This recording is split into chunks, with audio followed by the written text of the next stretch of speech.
and start. Are you in favor of that? So I've been messing with it, so now. Yes, I'm in favor because a good friend of mine from Canada who I invited tonight just joined, and I'm thrilled to have her. Yay, we have so many cool Shout out to people. Anne. Wait, I saw her raise her hand, but what's your first name? I can't see it. Anne. Anne? Hi, Anne from Canada. Right on. All right. Okay, so welcome everybody. Some of you have been on these before. We are really getting the hang of it now. We've upped our security. We tested it last week. This week it seems to be functioning even I told you better. I was doing dining for women.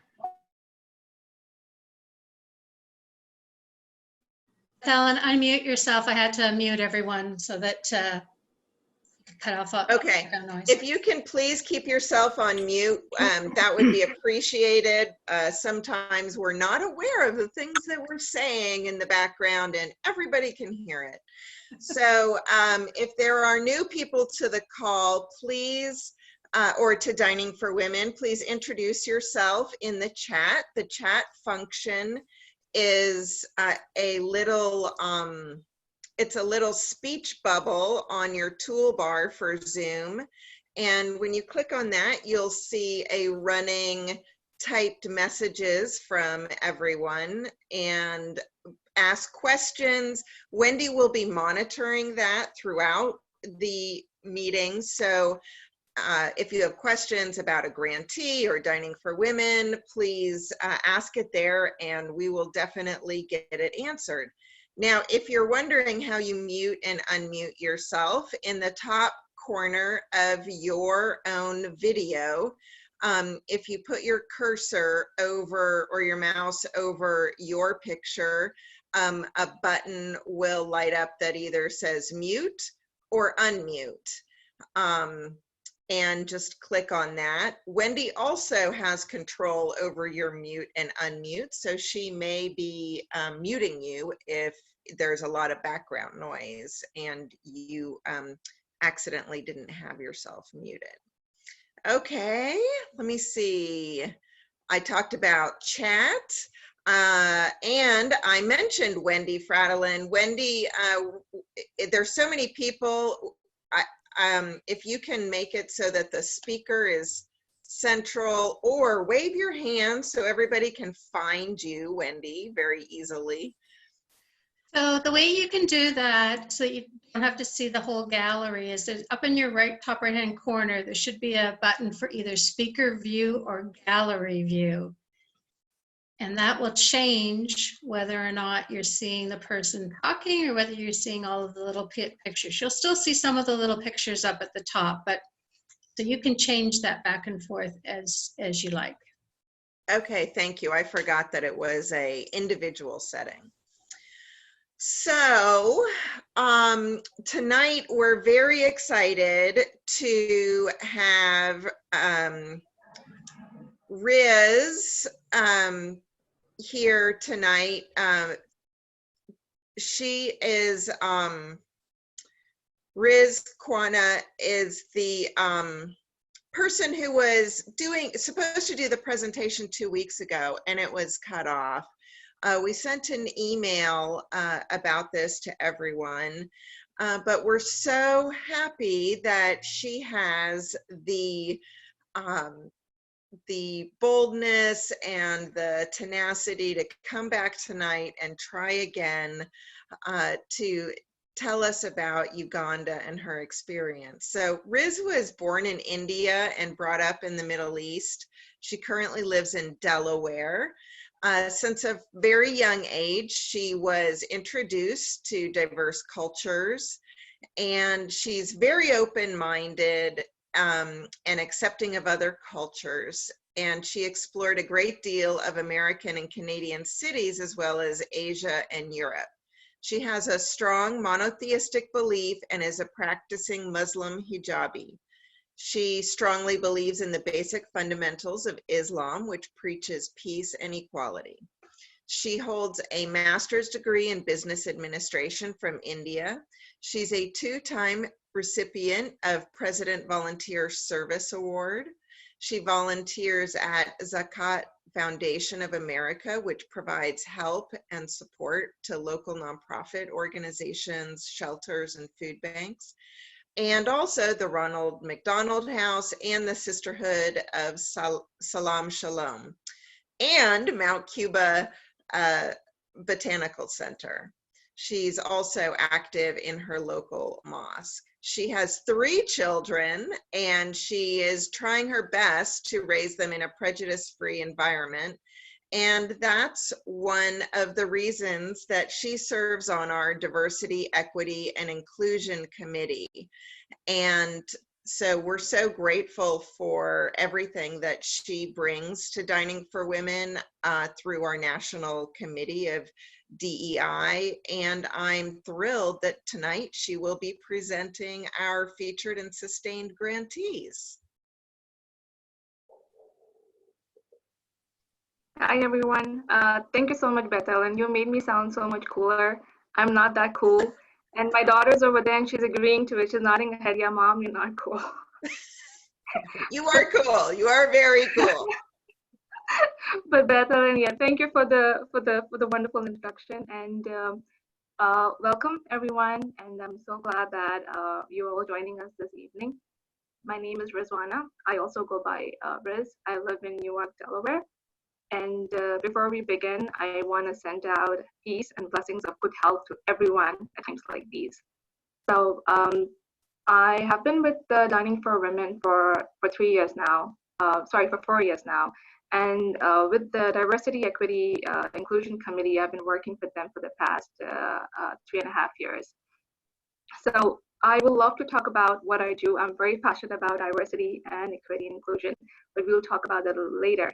And right now, we'll start off with the featured grantee, that is African Development Promise, which is located in Uganda. And I had so much fun studying about Uganda and doing a little research on my homework. And hopefully someday I get to travel to Uganda, like truly fascinated by this wonderful, beautiful country. So the total population of Uganda is 43 million. The official languages are English and Swahili. Majority of the religion that is practiced in Uganda is Christianity, followed by Islam. The total literacy rate is 70%, of which men are literate. The men hold up to 79% of the literacy rate, and women are only 61%. Now, keep in mind, these are adult literacy rates. These are not rates for children. And then you can imagine the disparity between the men and the women, where men are educated almost 80% and women are only 60%. Kampala is the capital of Uganda, and Uganda is a landlocked country. And since it's a landlocked country, it borders with several other countries. It borders with Kenya, Democratic Republic of Congo, Rwanda, Tanzania, and South Sudan. Now, Uganda also lies, Equator is situated, Uganda is situated on the equator, and hence it has a very tropical climate. Now, because of the tropical climate, it has rainy seasons, wet and dry seasons. Now, during the rainy seasons, now this is something that I was really fascinated about. Uganda also has a the largest lake there called Lake Victoria. Something special about Lake Victoria is it has a very stable basin scale.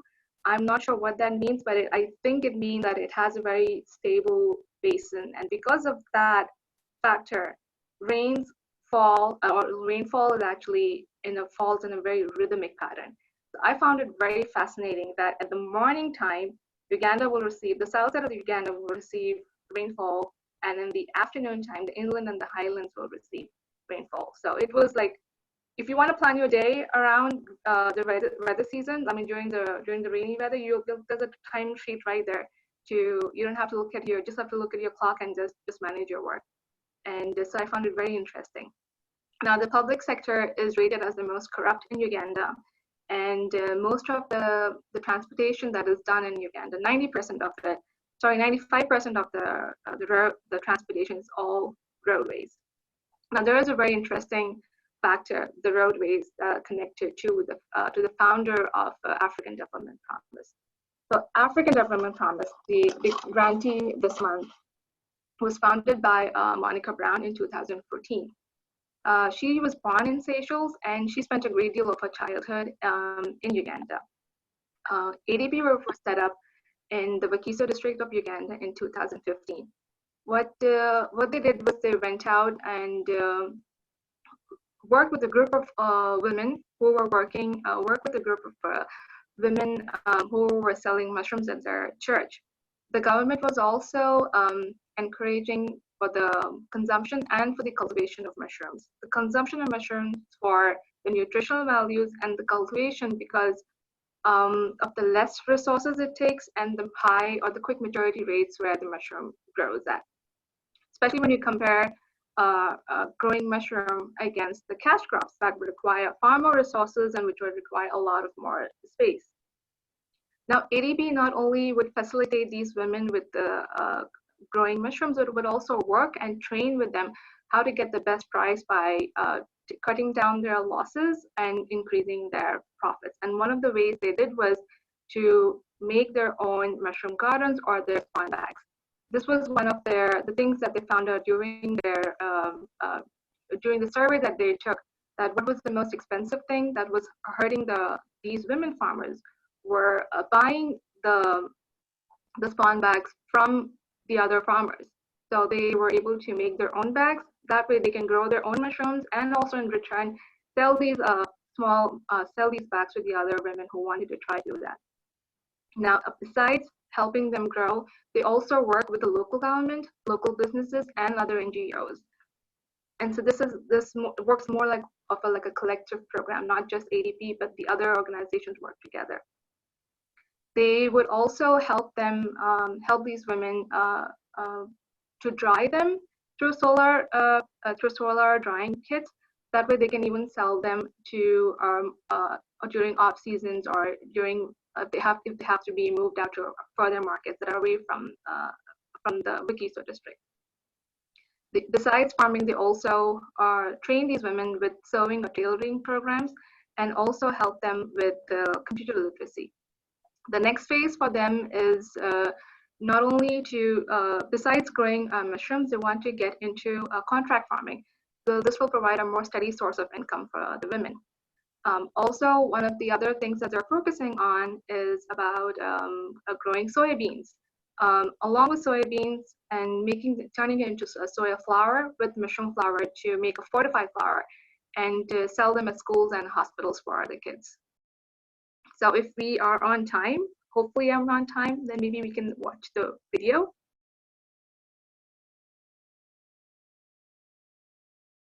As I think Wendy might start the video. Yes, it's coming right up. Okay.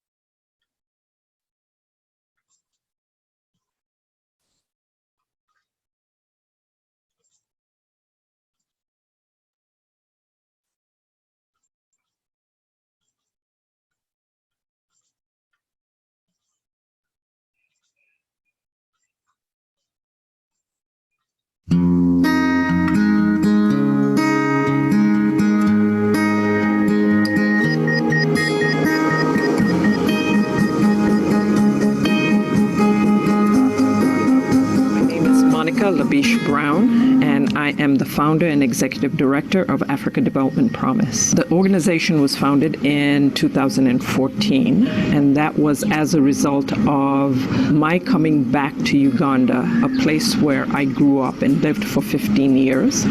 The work that we've been doing has been mainly around supporting women's cooperatives. We started with a group called Epaphroditus Women's Cooperative. The cooperative started in 2012. That's when we decided to gather as women and got this idea of growing mushrooms. But when they first started, they were a small-scale operation selling mushrooms to church members and the local communities. But they soon recognized that there was a bigger market in and around Kampala. When Africa Development Promise identifies a cooperative, we go through a participatory process to identify what works and what hasn't worked. Using surveys and focus groups, we determine the stage of development. What we discovered with Epaphroditus was that the biggest expense was the mushroom garden. At the time we deal with mushrooms, we used to buy gardens from other farmers because we didn't know how to make it.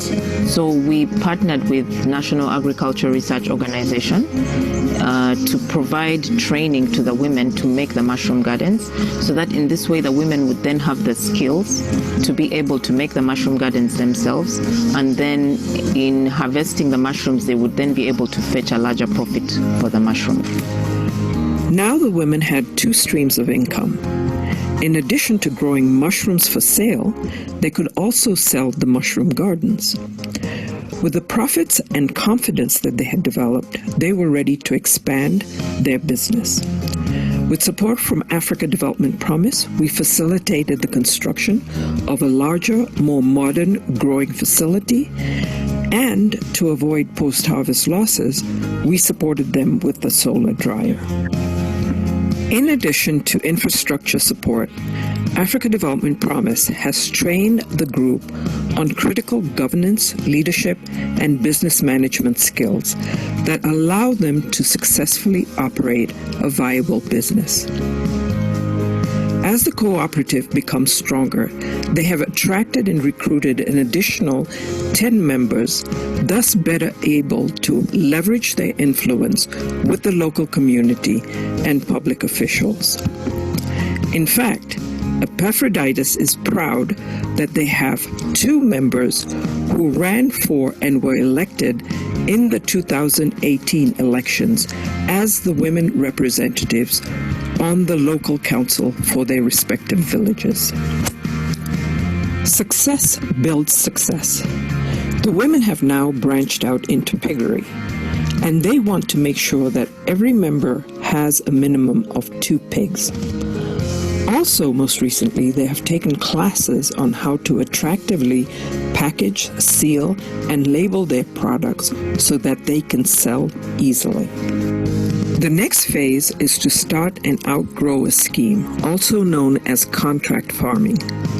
The cooperative will recruit about 50 community women as contracted mushroom growers.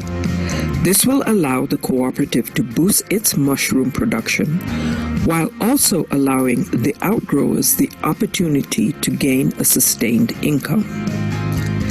The outgrowers will be trained and given the tools needed to grow quality mushrooms. By including some of the village's poorest women, the cooperative will facilitate dramatic economic improvements, and the hope is that the increased income to outgrowers will encourage them to become cooperative members and enjoy its benefits, or possibly form their own cooperative. These women are mainly doing subsistence farming and don't have a means of income. With things moving to a market-based approach, it is important that women also be able to participate in this new economy and have their fair share of what they can make. We are very much appreciative to ADP just because they have brought us all that far, from making losses to having bigger profits.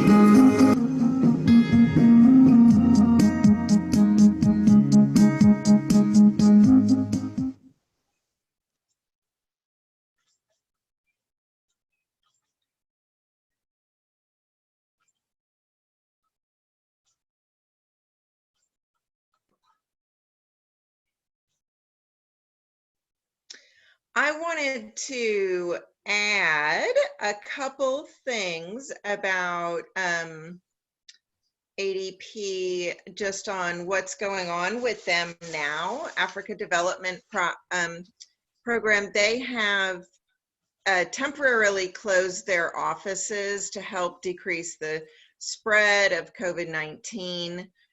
For the safety of their staff, they are working remotely but they are still serving the needs of the cooperatives through communications, and they are helping to bridge the gap between government advice and what's happening in the local communities. I have more about what is happening in Uganda as well, but I can wait until after we do our sustained grantee. Any questions?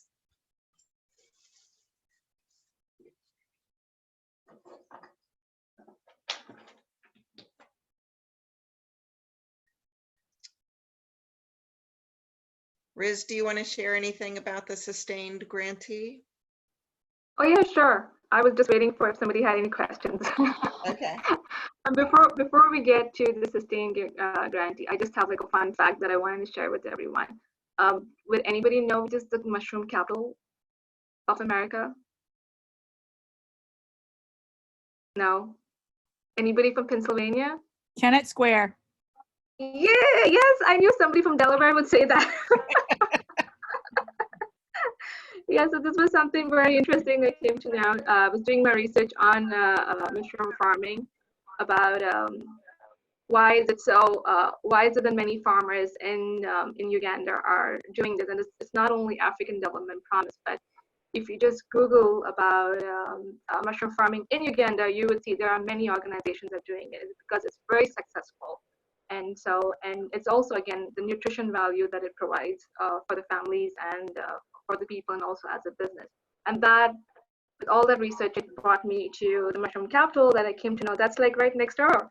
So Kennett Square, Pennsylvania is the mushroom capital. This is an unofficial record, but it's there on their website.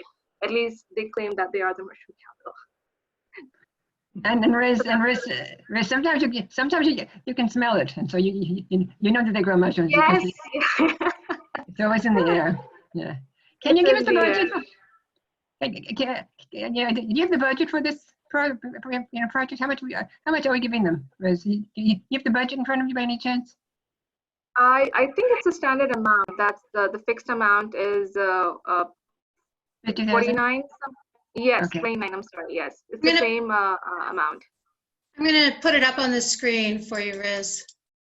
Okay, thank you, Wendy.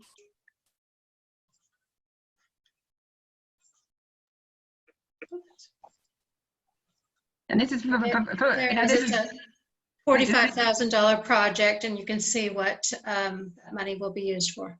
and it's 1 or 2 years, Wendy. Oh, Peggy, you're stretching my ability here. I think it's just one. Okay. Years. See, yep, just one. Okay. Thank Oh, you. 1 year. Get back to the budget here so you can see that. Okay, so the bulk of it seems to be on the equipment and the actual training. Okay. Thank you.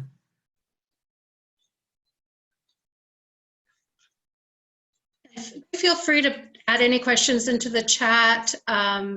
We can come back to answering more questions as we move along, and there'll be more time at the end as well. So if you put questions in the chat, I'll be sure to bring them up.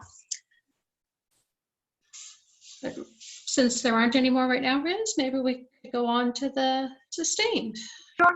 Yep, sure. So the sustaining program is the Women's Microfinance Initiative. Now, this program is also based out of Uganda, and according to UN statistics, majority of the poor are women. And even if the women are employed, they are always paid less than men. And this pushes them down even further. So what the Women's Microfinance Initiative does is it provides women with a collateral-free loan, small-term loans for a group of 20 women or so. And the program is called, I absolutely love the name, it's called Transition to Independence Program. I feel that everybody, all women should have their own customized program called Transition to Independence Program. Now, what this program does is it provides a loan to 20 women. Besides providing a loan, they also train them, provide them with the facility to not only, train them and give them technical support where the women work together, because for a successful business, money is not the only thing that is required. Besides money, you also need how to use the money and how to manage money, how to manage expenses, how to manage other issues that you're having. So they all work together and they come up with solutions to make the business successful. And once they graduate from their from the loan program, it's typically a 24-month program. They would have acquired many skills like bookkeeping, their marketing skills, and to have a good payment track. In conclusion, this program, since it provides a collateral-free loan, and besides that, also giving them training and education, it uplifts these women. And when I was doing some research about this program, many of these women have also have been through domestic violence. So when they are more stable when they get more stable in their businesses that they're providing to the household, the cases of domestic violence has also come down, hence enhancing their lifestyle and also helping them break from the cycle of poverty. The other thing that I noticed that between both of these programs, the African Development Promise and Women's Initiative Program, is that both these programs work with collective women. They work with groups of women. So again, working in a little group or working with the program, it has its many benefits instead of a single person working on their out by themselves. And it's also, I came to know during my research, is that women, when they were earning, with all the money they were earning, 90% of the money that they would earn, they would spend it on their family. That in turn would again help with the upliftment of the society overall. That's it. All right, we'll watch the Sustain video now.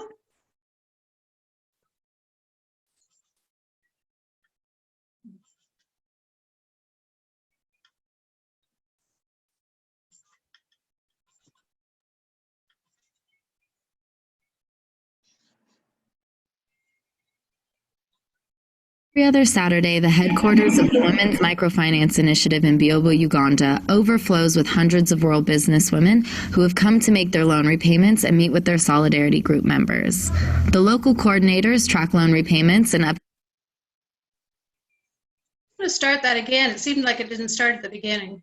Oh, wait, no, sorry.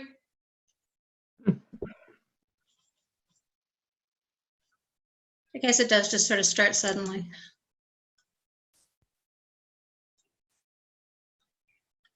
Every other Saturday, the headquarters of the Women's Microfinance Initiative in Biobo, Uganda, overflows with hundreds of rural businesswomen who have come to make their loan repayments and meet with their Solidarity Group members.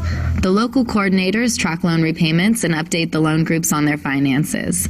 Trainers provide ongoing lessons in business skills and financial literacy. The women themselves discuss their individual businesses and challenges and brainstorm solutions to problems like transporting goods during the rainy season when the roads turn into rivers of mud.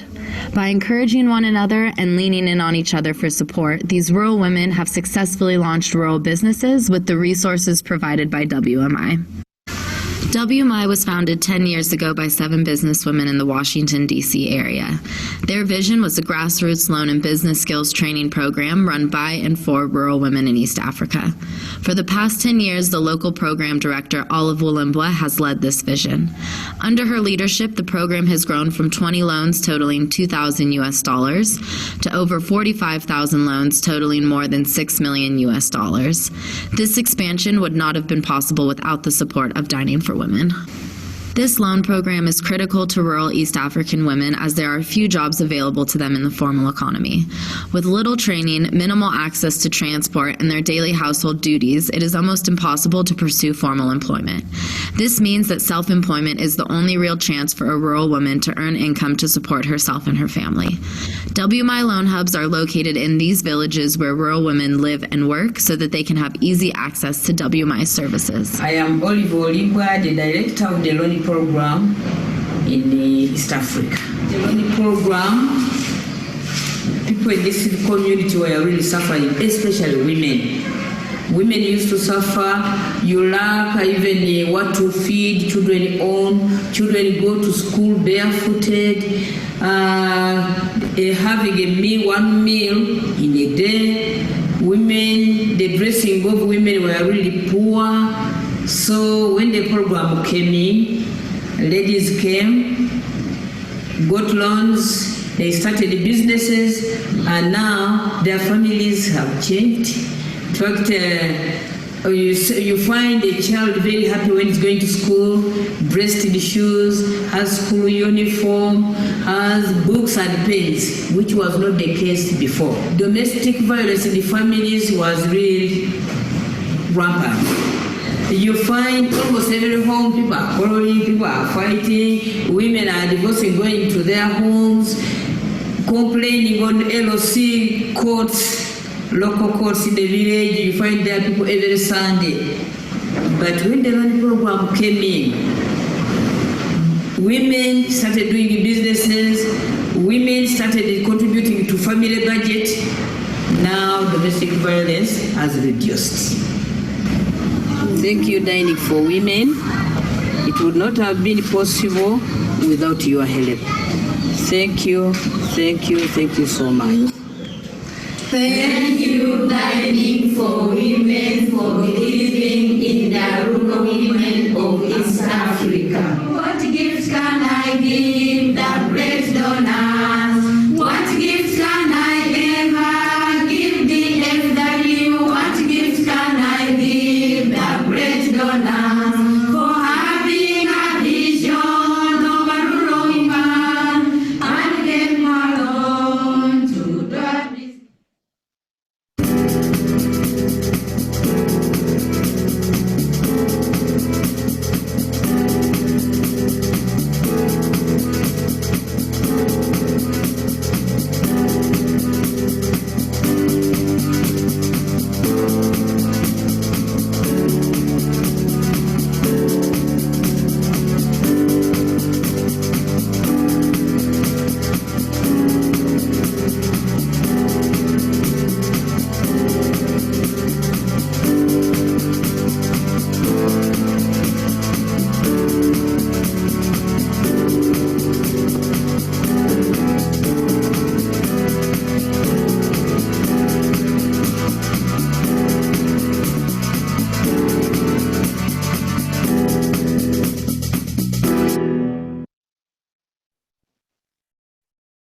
Well, I think she's coming back on. You know what?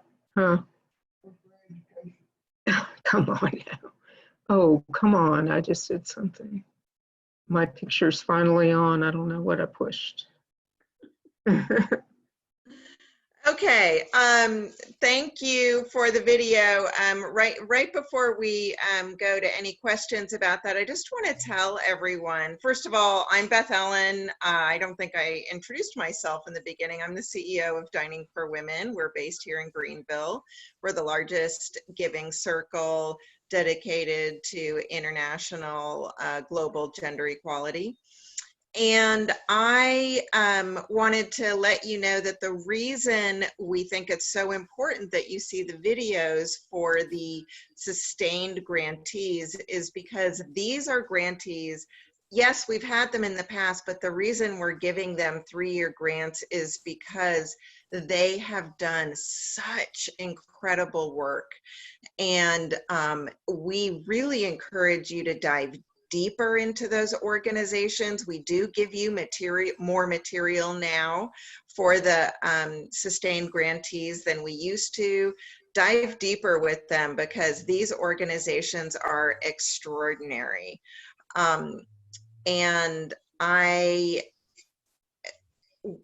want to tell you just before, I want to finish up with a little bit of Uganda stuff before we go back to Riz, if that's okay, just to update everybody on what's happening in Uganda. So, and this would be the case for all of our past grantees that are in Uganda as well. So at the time that I got this was April 10th, and there were 53 cases of COVID-19 in Uganda, 189 in Kenya, and 32 in Tanzania. But testing is limited, so obviously it could be much higher. Uganda and Kenya locked down the countries, closing schools and businesses and all but essential travel. Food could still be sold, but shopkeepers had to isolate. So they're experiencing something very similar to us. And the Kenya government was predicting that infections would increase to around 10,000 by the end of April. The local staff of Women's Microfinance Initiative is monitoring the situation. They're suspending meetings and loan collections as necessary to comply with government guidelines and to keep themselves and borrowers safe. And when the lockdown measures are lifted, the various loan hubs will take whatever steps are needed to restructure the loans so that everyone can stay in business. You can follow Women's Microfinance on Instagram and Facebook, and that is, I have a few more things. A few more questions as well. Okay. Sorry, I'm not monitoring questions. Yeah, no, that's my job. Okay. Well, one of the things that someone asked was if there was any way for the GSC members that are on the call who might like to comment on why they loved either the featured or the sustained, and sort of a personal, what kind of hit your gut when you were reviewing those proposals, and why you decided to award that grant. I know I have quite a few of you on the call, so we'd love to hear more. Oh, hi, this is Scott. Can you hear me? I can start. Yes. Hi, Wendy. Hi, Beth Helen. Hi.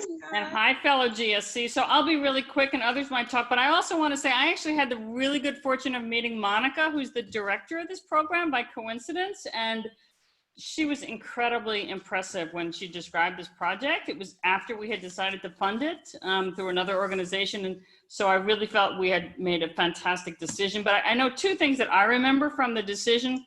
One was how the women work with the outgrowers. And so it was really like women who were, in a sense, employing, empowering, enabling other women who were even in, slightly less fortunate circumstances than they were, to also become growers, to also produce mushrooms. And that really was sort of like that, that pyramid, if you will. It just seemed like that was really helpful.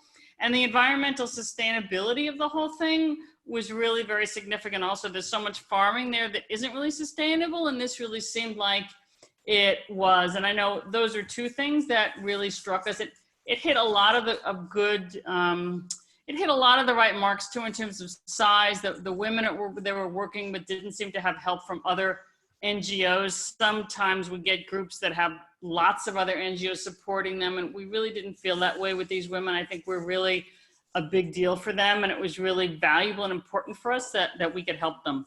And I'll stop there. Maybe my other GSC fellows want to say something.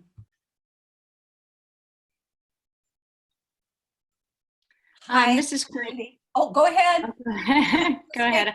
I was just going to talk about the Sustain grant. I was actually involved with choosing that one, and we loved Women's Microfinance Initiative.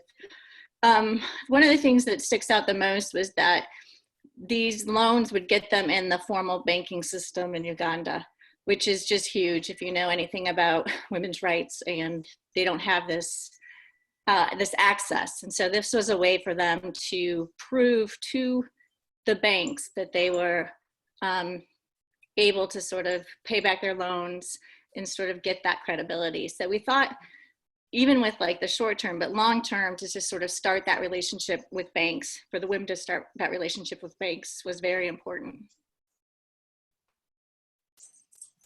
One of the things that I really liked about the Sustained grant, the microfinance, is the way it was structured. I mean, we actually see quite a few applications that have to do with microfinance, but this is structured so that the women start with a 6-month loan that they pay back, and then they get another loan. They pay it back, they get another loan, and they can go, and these loans are like $250, and they can do this for 2 years. And meanwhile, they're still meeting every 2 weeks. They're continuing to learn from each other and learn from women who have already been through the program. So it's really set up for success. And because the money comes back and it goes out to another pool of women, they said, I think it was, I was looking to see how many. This 3-year grant will impact 1,360 women directly and up to 25,000 family and community members indirectly. So it's huge, but the impact is deep for each one. And that's what I love about it.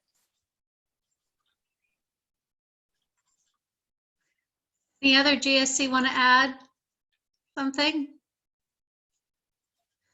This is Lynn. Go ahead, Lynn. I can add some of the boring details that Please does, where this is for the featured grantee. We thought the board was very impressive and very well qualified, and that's not always the case in some of the programs that we see. This was not a vanity board by any means. We thought their budget was very clear and very straightforward, but I think the thing that we all loved the most was that these women could actually grow things that would help them feed their family in a more nutritious way. These mushrooms are highly nutritious, and as well as selling them, they're sprinkling them on their own dishes and helping their kids not suffer from malnutrition, which has been a bit of an issue in the area. Thanks, Lynn. Isn't this cool that you get grant selection committee members telling you, some chapters have grant selection committee members in their chapters, but not every chapter. So this is really special. My chapter doesn't. So thank you to all of the grant selection committee members, and Lindy Cater, who presented who spoke just a moment ago. I think we'll be presenting next week, right, Lindy? Yes. So great. On our West Coast event. So now we're going to have Riz tell us more about diversity, equity, and inclusion as it relates to dining for women.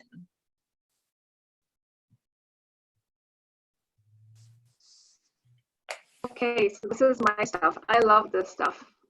It automatically just brings a big smile on my face when I have to talk about the work that I do with the committee. So we are a group of strong and passionate, committed women who have a mighty vision for DFW. The committee is an awesome example of diversity, equity, and inclusion. We all come from different backgrounds, different regions, different faith, and different race. For me personally, being on the committee has given an opportunity to learn and grow. The knowledge and the experiences that I have gained over the years with the committee are the most valuable, and they're very dear to me. The committee has been working for several years now, and we have been trying to educate the Dining for Women community with our study, our training, and research like Price Spots and the Case of Diversity. One of our recent achievements was working along side by side with the advocacy committee, the grant making committee, and the regional leaders. Now, as a DEI advocate, I love to introduce everyone about the wonderful world of diversity and inclusion. And I would highly recommend or encourage everyone to read or check out Beth Ellen's statement of commitment to DEI that's on the website. And I would also, since we're all home because of COVID, want to offer or just say something about doing a little mindful exercise or a mind practice about being conscious of diversity and what you think of it personally and how you would want and how you want to improve it on a personal level.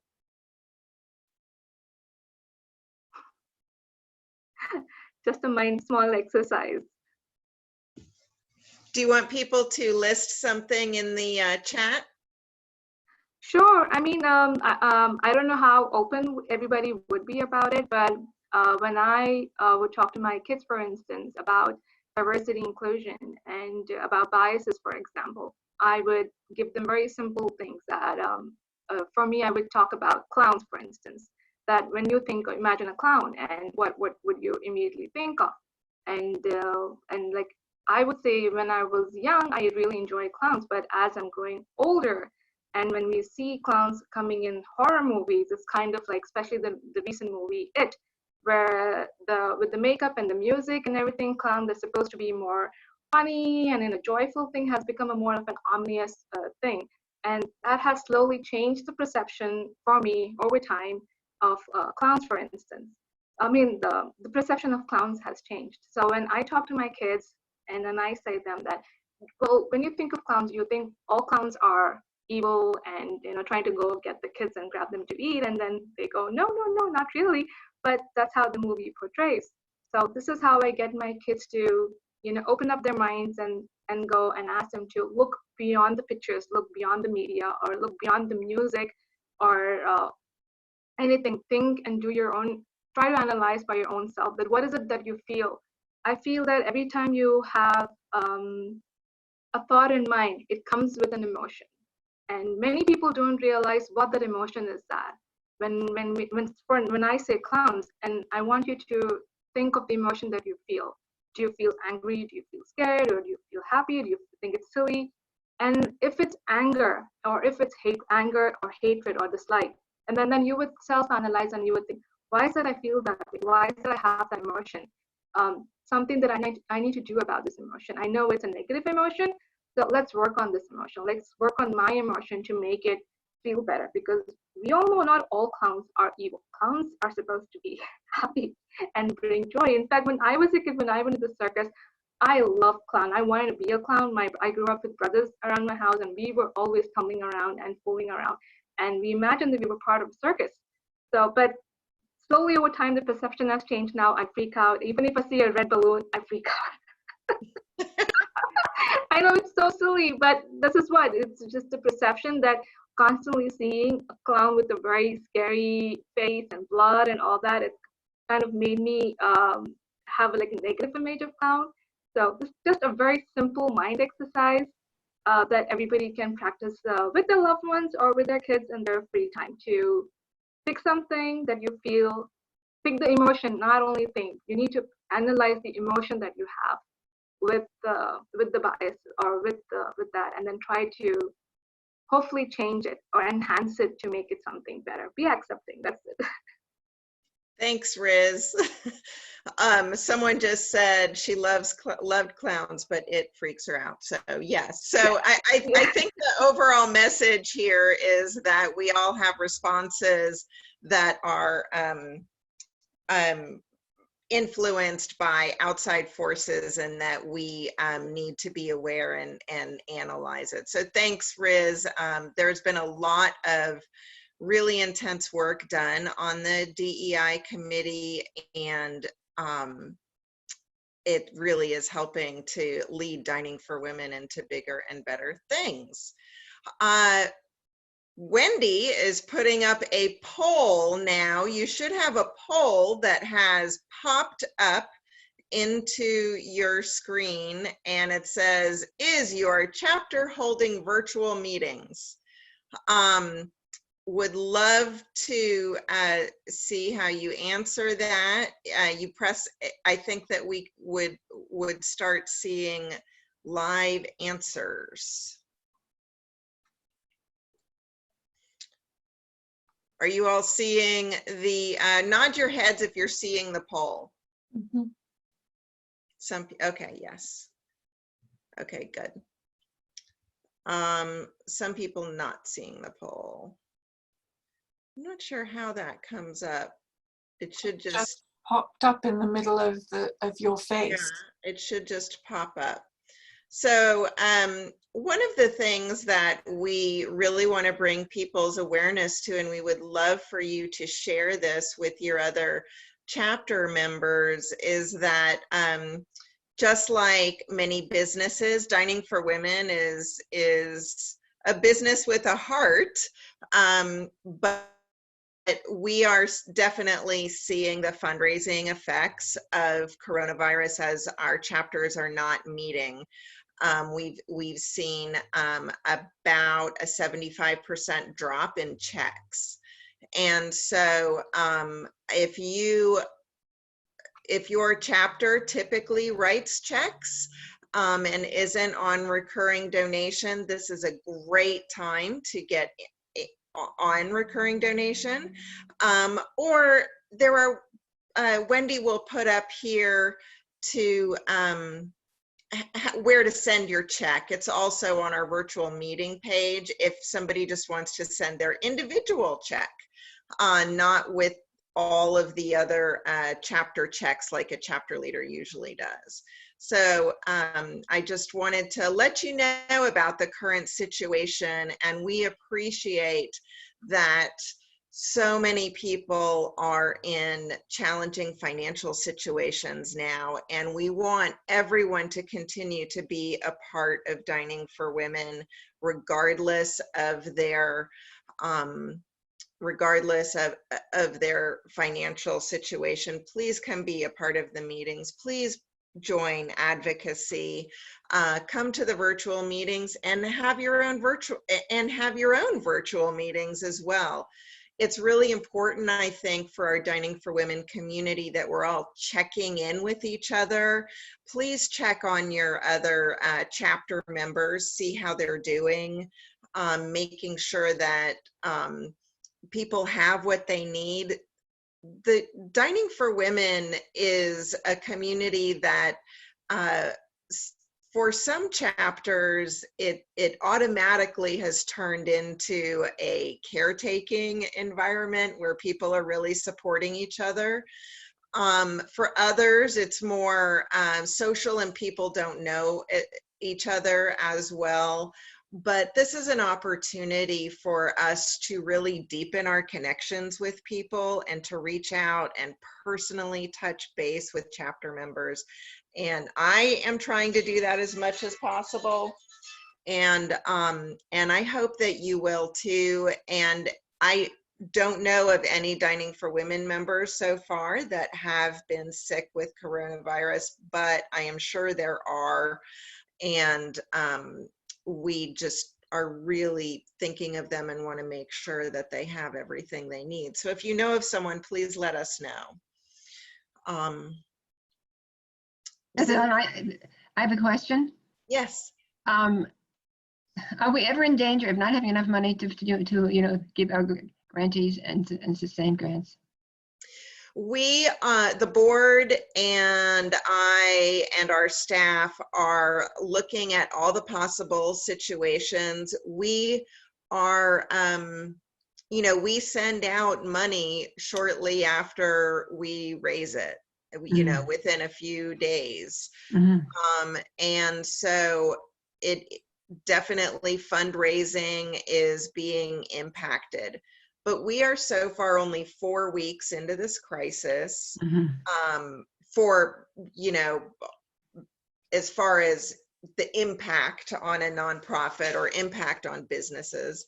And we are starting to make some decisions to ensure our sustainability and to ensure the grantees are supported as much as possible.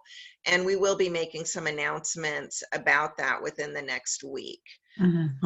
We want to make sure that we're here after all of this is over, and we want to be as supportive as we can to our grantees to help them get what they need to get through this crisis, because as you probably know, women and girls will be the most affected by coronavirus. And not just coronavirus, but the economic impacts of coronavirus. Women and girls will be the most affected.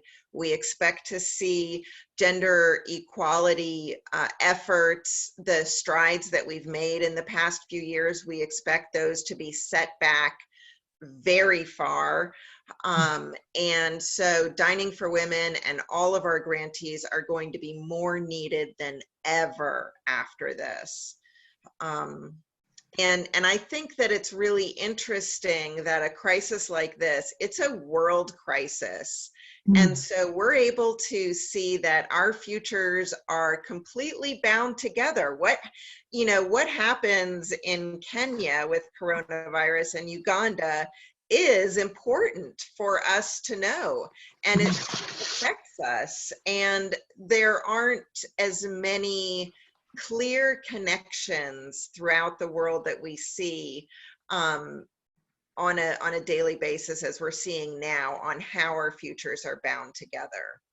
So I think that that is one thing that we can look at as what is it about the coronavirus and the effects of it that are helping us to come together more as communities across the world, and how can we capture that and continue that part of it? Because there have definitely been some unique and special things that have developed. And I think that we can find those bright spots and we can develop those more rather than focusing everything on the negative. We can find some positives and build on those when this is over. Thank you. Does anyone have another question? There's a lot of people are holding virtual meetings, so that's really great. Thank you. Yeah, I just wondered if you could update us on some of the other parts of the world where we have grantees. You or Vina, and what's happening to those programs right now. I'm going to turn to Vina if she's available. There she is. Yeah, I'm here. It's a mixed bag. There are those who are saying that they will use the grant money for salaries for their staff. There are others who are saying, we are ready to go. The project is ready to go. Maybe there'll be some delays because of lockdowns. So it's kind of very, very mixed, and everybody is kind of taking it one step at a time. I am speaking to a lot of applicants. As most of you know, the new grant cycle has started, and I've been asking them, different countries, different locations. A significant number of people are crossing their fingers and their toes and hoping that the communities that they serve are so much in the last mile, so isolated, that they're hoping Corona never gets there. Because if it does, it's going to devastate these communities. So there's a lot of watching and waiting, but there's no one size fits all. Different people are reacting differently based on the communities they are in.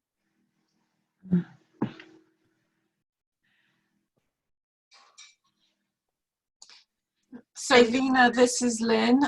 You haven't had any specific countries that are experiencing a flood of cases yet? Well, it's interesting because it's not just countries. I mean, it's communities for those. Yes. I just saw that this week that in Guatemala, coronavirus has finally reached Patsun, which is where women, it just escaped me. Is it when? Women's Justice Initiative is. Oh. Women Justice Initiative is. And so, you know, they're just having to respond to it this week and working on social isolation. And they're focusing on domestic violence. So, you know, what does that mean? Everybody's isolated. How are they going to help everyone? And as you know, domestic violence across this country has just shot through the roof, and that I'm sure that that is the case everywhere, and that's what they're preparing for as well. It's challenging to keep up with what's going on with every community, but when they reach out to us personally, we are responding, and I think that you'll be pleased with our announcements in the coming week. So, any other questions? Okay, so I want to officially thank Riz for presenting tonight and telling us about the DEI committee. This at 8 o'clock, or 8 o'clock Eastern, what we usually do is say the presentation is officially finished. If you need to jump off and go to your next Zoom call, which is, I know all of us are spending all day on Zoom, then this is a good time. We like to stay on for a half hour for other discussions. People have other questions about Dining for Women, which we like to answer, or some people are just talking to each other through chat, and that's great too. We have a lot of people who know each other across the country, and so it's so fun to see everybody. One of the things that Wendy has just noted, that is, if you want to hold a Zoom meeting with your chapter, she put a link to a tutorial. And also, if you want to save this chat with all the links, you can, with the little dots at the bottom of the chat, the little ellipses on the right, you can save the chat on your computer, so you have all that information after this meeting. So, any questions? Wendy or Beth Ellen? Yes. Does it matter at this point when we're collecting donations and we're not meeting in person? Does it make any difference if members mail their checks in to you individually, or if they send them to me as the chapter leader and I send them all in at one time? Is there any reason to do it one way or the other? I'm going to let Wendy answer that, because I'm going to go down a rabbit hole and she'll be able to answer it more succinctly. Okay.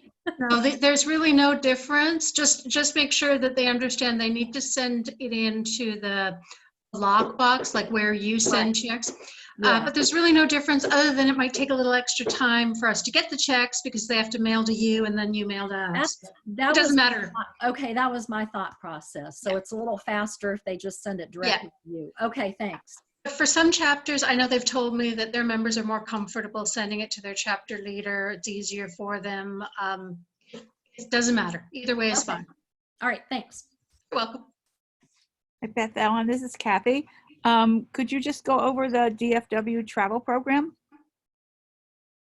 I am going to defer to Wendy again for this. Wendy is our Director of Communications and Member Engagement. So that is a program that she oversees. Yes, thank you for asking about that. So Dining for Women over the last few years has worked with a travel provider called Elevate Destinations to offer member trips. We've done typically 3 trips a year. And of course, we did have some trips scheduled this year in 2020. One of the trips, the first one, was to Guatemala. And that was in January, and that one was able to go ahead, and actually there's at least a couple of our Guatemala travelers, I think, on this call. Yes, Vicki Bush Joseph is there. The second trip we were planning to offer was to Tanzania in the summer, in July. That trip has now, first of all, that trip was completely full. Most of our trips are filling fairly quickly. That trip's now being postponed until July of 2021. There is a possibility that a few spots may become open on that trip if everyone who originally signed up is not able to, make it work with the new dates, but we did have a few people on the waiting list as well. So I'm not sure whether there will be spots, but you can watch your email and Facebook and the website for that. We have a trip scheduled to go to Nepal in October. And at this point, we are just really watching and waiting on that one. It's a little early to make a decision about that. We're talking with with Elevate Destinations frequently about, what we may need to do about that trip. And that trip is full as well. And then we were already planning trips into 2021 to India and Malawi. And the India trip is accepting registrations right now. Certainly we know that most people are waiting to see what happens with international travel. So it's kind of we've made the decision about Tanzania and the other trips, please just watch for any further communications. We are definitely hopeful that we're all going to be able to travel again one day with Dining for Women and for other purposes. I personally am really hoping we're going to be traveling again. So just watch the communications about that. And if you're ever interested in one of our trips, I encourage you to sign up early. We have, am I on mute? No. Okay. We have a lot of people who've traveled on with us on this Zoom tonight. Vicki has been to Bhutan with me last year, and then to Guatemala. I'm trying to see who else, if anyone has any questions about the trips. They're just incredible experiences. I encourage you to reach out to Vicki.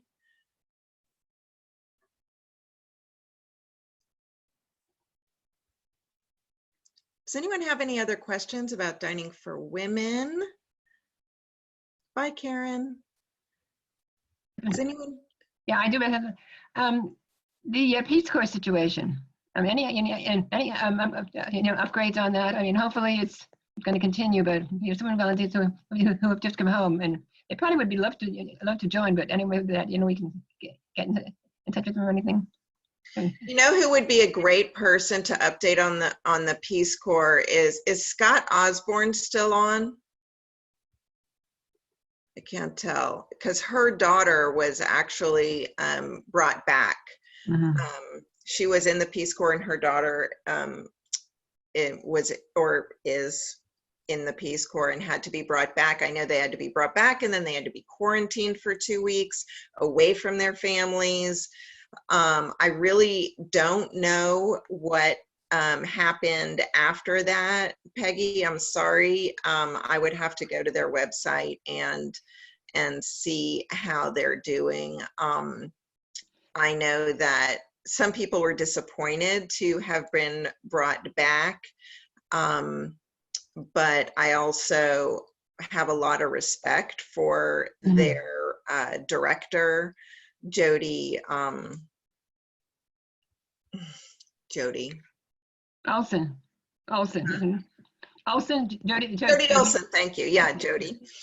And so I know that she was doing the thing that was the best for the Peace Corps, what she thought was the best for the Peace Corps and the safest thing for Peace Corps volunteers. So yeah, I was just saying that, this would be a good chance to try and get them back into our chapters, because they are so fresh out of their assignments, and I'm sure they're so willing to talk to people about what they did. If we could somehow get, try and get more into our chapters, it'd be a great time.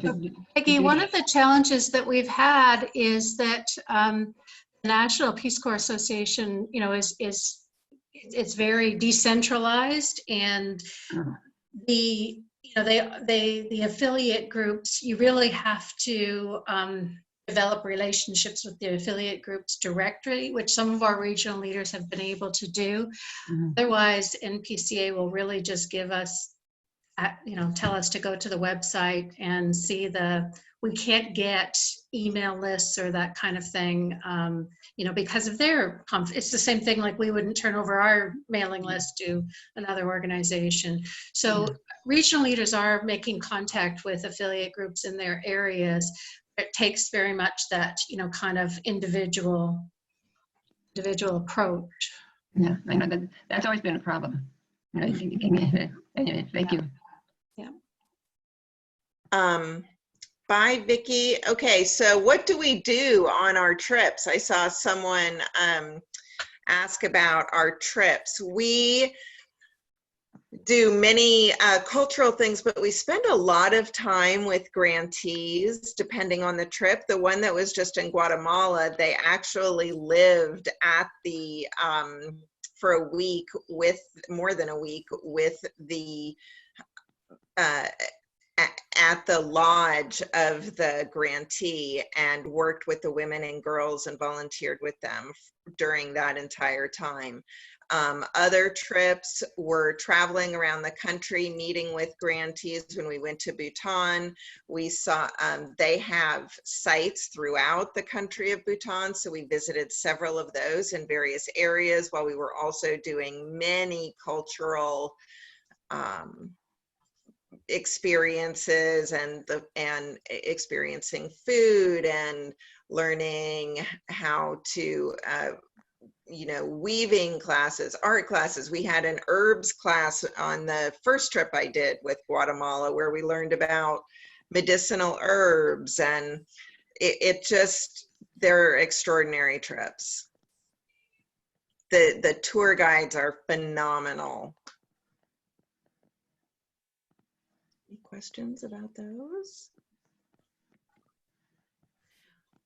One of the thoughts we had was actually inviting our travel provider, Elevate Destinations, to do a little talk about, about traveling, and particularly because they focus a lot on responsible travel and sustainable travel, and which is the reason why we loved them so much and why we enjoy working with them, because they'll make sure that the hotels that we stay in, there's no evidence that there is sex trafficking taking place in the hotel. They will make sure that that they're picking vendors who are giving back to the communities, and they just they do it right. And I think they talk about it much better than I do, but they're with. And the best part is lifelong friends with your travel group, because you bond with this travel group, and with each travel group we start a WhatsApp group. And I mean, I have like 8 messages on my Kenya WhatsApp group, and that was over a year ago, just today. I mean, it's just amazing. I love it. I love it. And the same with the Bhutan group. We recently had someone who passed away from our Bhutan group, and the group got together and put together a photo album for her husband, and they're sending it to him. I mean, it's just extraordinary friendships that happen on these trips.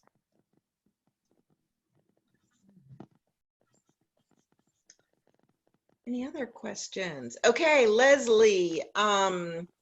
Leslie on advocacy. Leslie, could you tell us a little bit about the WHO letter and what happened on the advocacy committee last night? I don't think I can tell you about what happened on the committee meeting last night, other than the feeling is that yes, we have to address what is happening with this administration and WHO. However, we can't not address the issues we've been addressing. In fact, this afternoon, just before we started, there was a call to action that came across on trying to get our legislators to add another $1 billion to the Global Fund for HIV, AIDS, TB, and malaria, because what's happening right now is money is those organizations that we're funding through the Global Fund are not able to keep up with the other illnesses, and we don't want to see a huge slog backwards in loss of lives because we're dealing with COVID-19 instead of the things that we've made so much progress on to date. So who we're going to be addressing who, there'll be a call to action about that and what we can say to our legislators. And there's one right now that I can share with people tomorrow about requesting that the legislatures provide another $1 billion in funding to the Global Fund. So that's a wrap. And advocacy is all about building relationships and learning how to work with your legislators, and being able to get them to sign on to things and support the things that will go further supporting women and girls internationally. It sometimes takes going beyond your comfort zone. Wendy and I can certainly talk to that and speak to that, but it's rewarding when you get there, and we'll help you get there. Does anyone have any questions about advocacy, from what is advocacy to, what we could be advocating for in the realm of maternal and child health?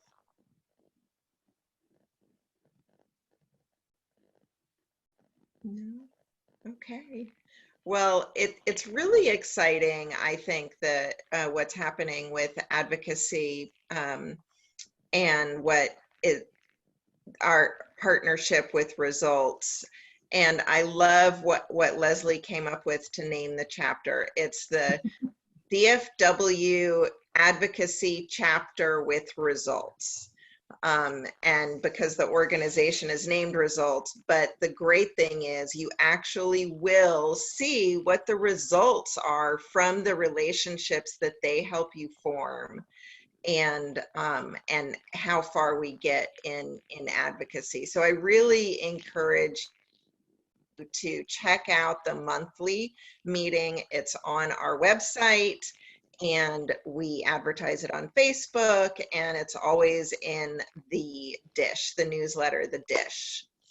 So does everybody get the Dish and or read it? Thank you, Mary. Yes, and Shelley, yes, Lynn, great. There is a lot of information in there, but that is our main tool for communication with our members. It continues to be our main tool. And so please keep an eye on that. Although we are sending out more emails now, almost on a weekly basis since we've gone into this crisis, that are more one issue oriented emails. And those are quite important too, I think, for members to follow what's going on with Dining for Women and what's happening for women and girls in the world. Anything else that you all want to talk about? It looks like Shelley's trying to talk, but you're on mute.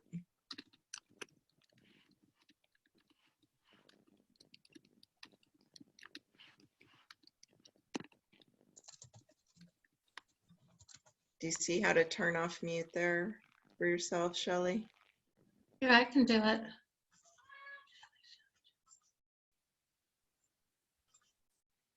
There you go, Shelley. I did it for you. Yes. Oh, you muted yourself again. Oh, okay, sorry. No, I was going to do a chat. I was just going to say that I've attended a couple of these meetings, and I've been telling our chapter that I'm a co-leader of. And even though the meeting, the grantee and the sustained grantee are the same, because the person speaking is coming from a different perspective, and they might maybe have some direct correlation in some way. I have found it extremely enlightening, and the questions and answers coming up are different. So, even though it's the same grantee and sustained grantee, the meeting is totally different each time. Oh, that is so cool, Shelley. Thank you for sharing that. I think that we need to quote you and take a picture of our little gallery view of people here and share that with our members, because I just think they're extraordinary to see people from all across the country that are in part different types of chapters, and every chapter is different with Dining for Women. So I think that we can all learn from each other.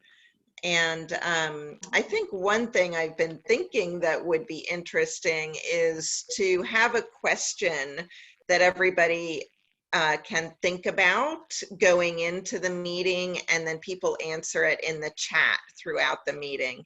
And I might have even mentioned that once before and then I forgot. So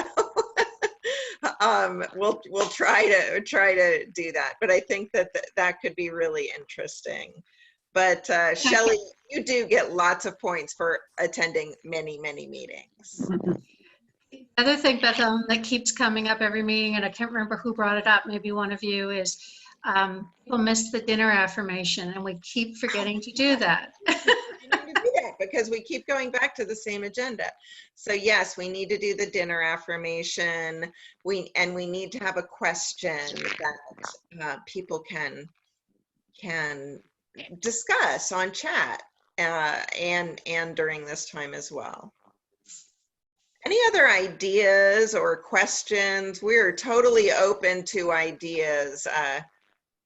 This is Shelley again. I have a question. I know there was a talk, I think the last meeting I was in, about the time they were going to do it. Was there kind of a decision? I didn't stay for the talk, the other one, because I'm on the East Coast, so it was like 11 o'clock, and I was like, yeah, bleary-eyed, as you were. We actually didn't make a decision yet, but we were going to, well, we're going to talk about it before I think we're going to let April run, and then in May we can maybe come out with, a new, maybe just an hour earlier or something. Yeah. Like it seemed like 6 o'clock Pacific was okay with people, and that would be 9 o'clock Eastern.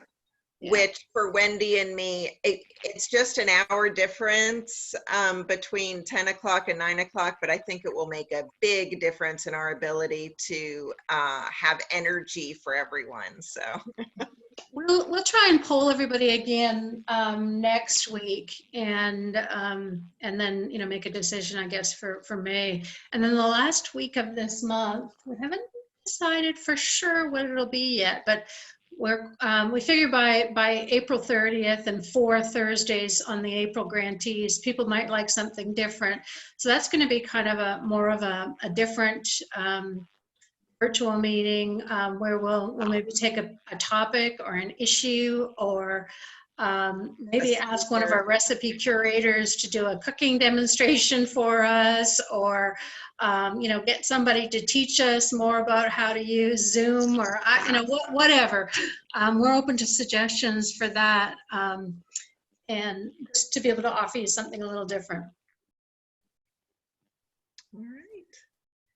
It's really wonderful to see all of you. I just love it when we can see your faces. And one person who's on here and her face isn't on here that I really should call out is Barb Collins, our co-founder.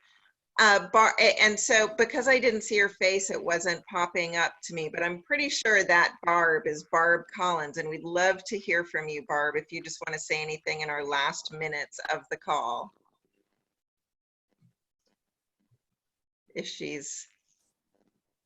You're on mute. If you are talking, I can't tell because you don't have your video on. Oh, here she is. You know what? That was me unmuting her.